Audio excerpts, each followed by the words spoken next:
All right, so we got a pretty loaded episode for you guys today. There's been reports of cannibalism coming out of Ukraine. There's been ballistic missiles impacting in Haifa and Israel. There's been, there's new nominations coming from the Trump administration to become the new vice chairman of the Joint Chiefs of Staff. There's a lot of stuff going on. It's been a very busy week. It's been a very loaded news week, of course, because there's just tons of stuff happening all over the planet. And I'm going to try to break down some key stuff in this video to tell you guys a little bit about some of the things that have been happening recently. Obviously, like the big thing that's been overtaking all of the news headlines recently has been like the fight that's been going on between Israel and Iran, and then obviously the ongoing conflict in Ukraine. So I'll try to break this down into some like small bite-sized chunks for you guys, and it should be an interesting video for you. So let's get right into it.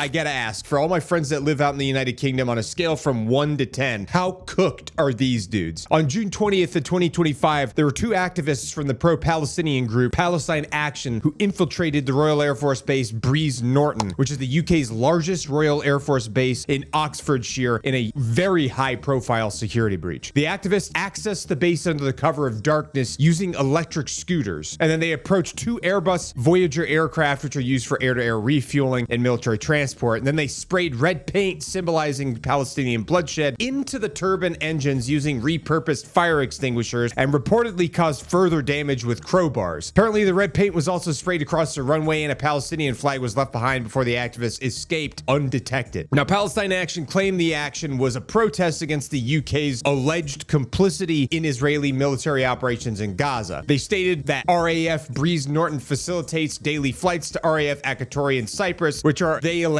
are used for intelligence gathering, refueling fighter jets, and transporting weapons to support Israeli actions in Gaza. And then they tried to accuse the UK of being a, quote, active participant in Gaza genocide and war crimes across the Middle East, end quote, despite publicly condemning the Israeli government. However, Royal Air Force sources and the Ministry of Defense refuted these claims, stating that the Voyager aircraft are not used to support Israeli operations. Instead, they primarily support Operation Shader, which is the UK's mission against ISIS in Iraq and Syria, and have been involved in operations against Houthi rebels in Yemen too. A senior Royal Air Force source describes the activists' claims as showing a, quote, complete lack of understanding of how the Royal Air Force operates, end quote, which is not surprising. Now, this breach raises significant security concerns because Royal Air Force Breeze Norton is a critical military installation and has approximately 5,800 service personnel, 300 civilian staff, and 1,200 contractors aboard the installation. And the fact that these guys were able to get into the base without being detected whatsoever and get into a high value area like that is extremely concerning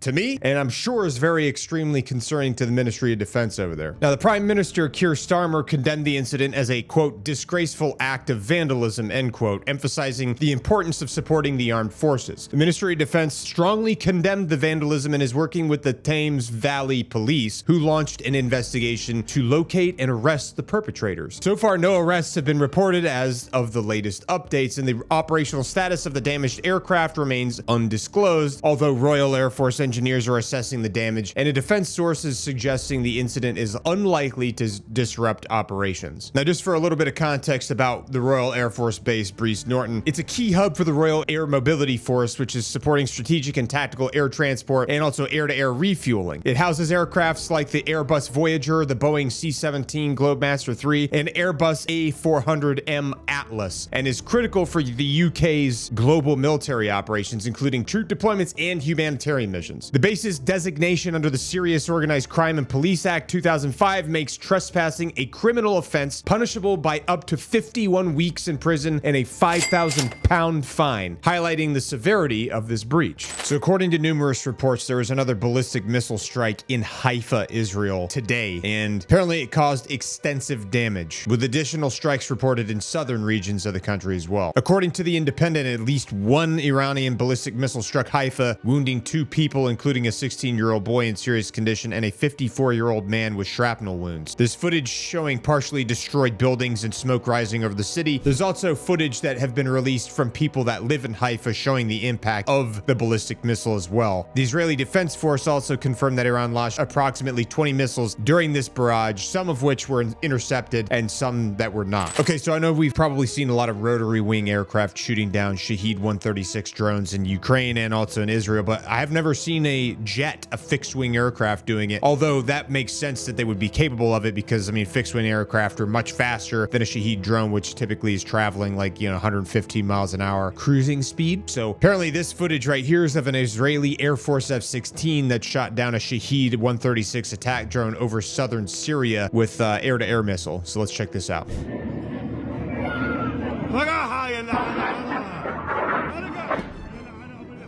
Now, it's not a super common thing for fixed-wing aircraft to shoot down Shahed drones, but it's definitely happened a lot recently, especially during the ongoing conflict in the Middle East. Now, Shahed drones like the Iranian-designed Shahed 136 are slow-moving, low-flying, and relatively cheap, which makes them targets for a range of air defenses rather than high-performance fixed-wing aircraft. Now, typically, ground-based air defense systems like MANPADS or SAMs, or even simpler small arms weapons are typically used to counter these drones due to their cost-effectiveness and the drone's low speed and also altitude. However, recently you've seen a lot of videos of fixed wing aircraft and also rotary wing aircraft engaging Shahed drones because it's cheaper to shoot them down with, machine guns from a helicopter than it is to shoot them with a surface to air missile that costs a lot more than the rounds that you're shooting out of a machine gun. The big reason it's uncommon to see fixed wing aircraft take down Shahed drones is because fixed wing jets are really expensive to operate and their speed and altitude profiles aren't really optimized for chasing slow drones, whereas helicopters, anti-aircraft guns, or even other drones are oftentimes more efficient. So on June 18th, President Donald Trump announced the nomination of Marine Corps General Christopher J. Mahoney as the next vice chairman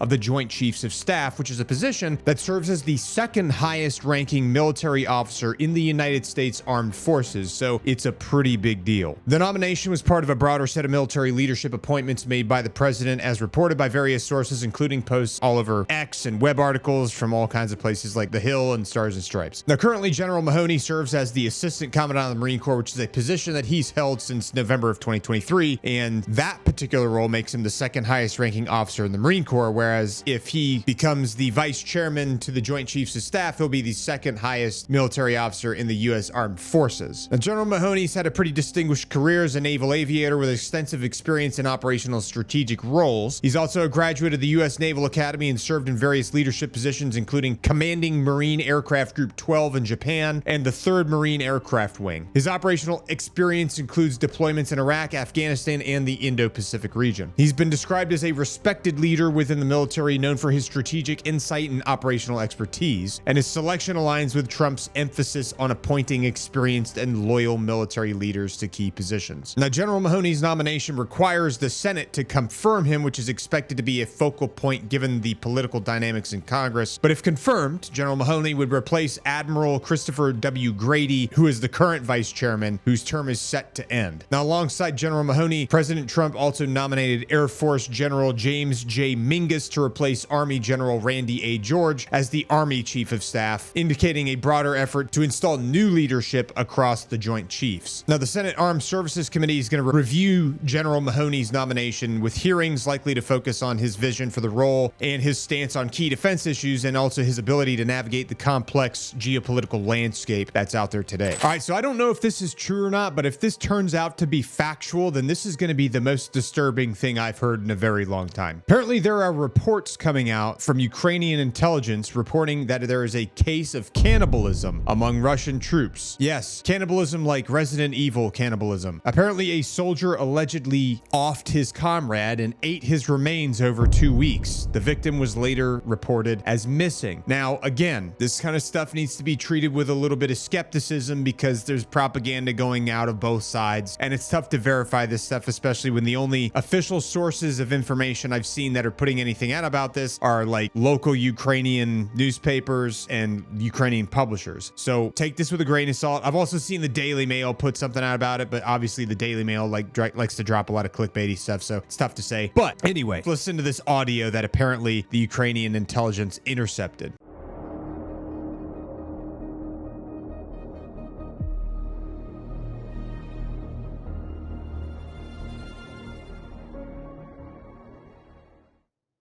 Так вот, брелок съел само, рот, никто никуда не съел. Брелок его завалил, а потом ел 2 недели прием. Да ну на! Ни себе, лысый череп. А брелок реально был там 200 найден, когда бы... Ну да, говорят 200 был. Но он съел напарника, так что это так, он для размышлений. Я сам